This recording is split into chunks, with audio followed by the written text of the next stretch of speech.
Stop everything. This might be the worst decision of Alex Pereira's career, or the moment he cements himself as the baddest man on the planet. Magomed Ankalaev is not just another fighter. He's a nightmare matchup.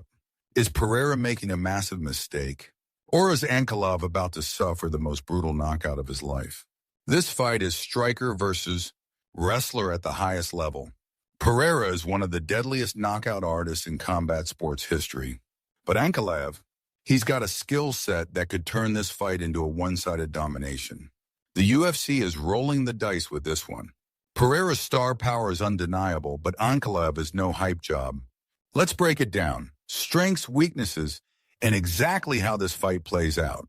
Alex Pereira is not just a striker, he's a predator. His power isn't normal.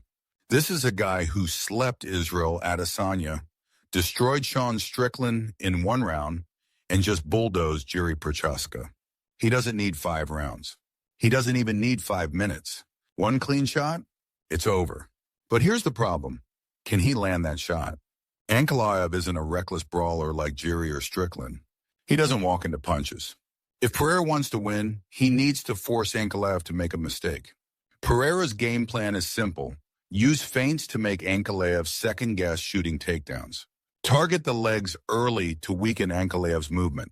Stay patient. Don't overcommit and get taken down. But what if Ankalaev just shoots instantly? That's where things get tricky. Magomed Ankalaev is not a flashy fighter.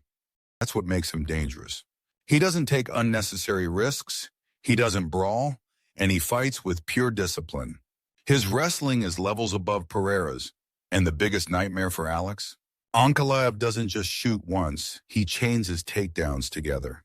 If Pereira stuffs the first attempt, there's a second, a third, and a fourth coming right after. If Ankalaev plays this smart, he can make Pereira look helpless. Ankalaev's strategy? Get Pereira against the cage. Don't let him plant his feet. Tire him out early. Make him work for every second. Control him on the ground. One takedown could steal an entire round. Pereira hates fighting off his back. Ankalaev knows this, and if he executes, Pereira might not land a single clean shot. But here's the real question. Is Pereira's ground game really that bad? A lot of fans think he has zero wrestling, but let's look at the numbers. His takedown defense?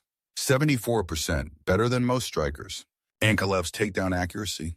Only 33%. That means statistically, Pereira is actually better at stopping takedowns than Ankalaev is at landing them.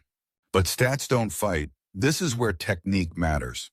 Pereira's biggest weakness? He doesn't get back up quickly. Once he's on the mat, he struggles. If Ankalaev gets him down early, it's going to be a long night. Now let's look at their biggest fights. Pereira took down Jiri Prochazka. Yeah, you heard that right. Everyone expected Pereira to get out-wrestled, but he flipped the script and showed he's evolving. Ankalaev, on the other hand, struggled with Jan Blachowicz.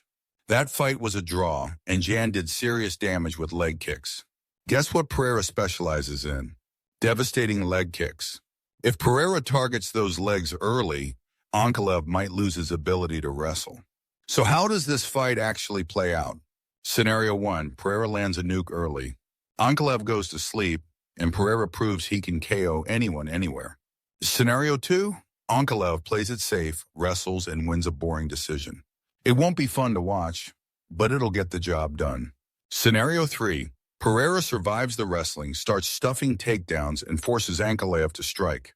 That's when Pereira takes over and ends the fight. But here's where it gets crazy. Who does the UFC want to win? The UFC is a business. And let's be honest, Pereira is way more marketable than Ankalaev. Dana White wants knockout artists, not decision grinders. If this is a close fight, don't be surprised if Pereira gets the benefit of the doubt. But that only matters if Pereira can make it competitive. If Ankalaev completely dominates, the UFC can't save him. Now let's talk about the fans. Pereira is a fan favorite, but people are starting to respect Ankalaev's skills. The MMA world is split. Some think Pereira's power is too much. Others believe Ankalaev is too well-rounded. Even fighters are divided. Some UFC stars are backing Pereira to continue his knockout reign. Others say Ankalaev is too technical and will expose Pereira's weaknesses. But at the end of the day, one thing is certain. This fight is going to be wild. So here's the final question. Do you trust Pereira's power to end it early? Or does Ankalaev grind his way to victory? Comment your predictions below. Does Pereira silence the doubters? Or does Ankalaev send him back to kickboxing? And if you love fight breakdowns, hit that subscribe button now, because Combat Sports X is bringing you the best fight analysis every time.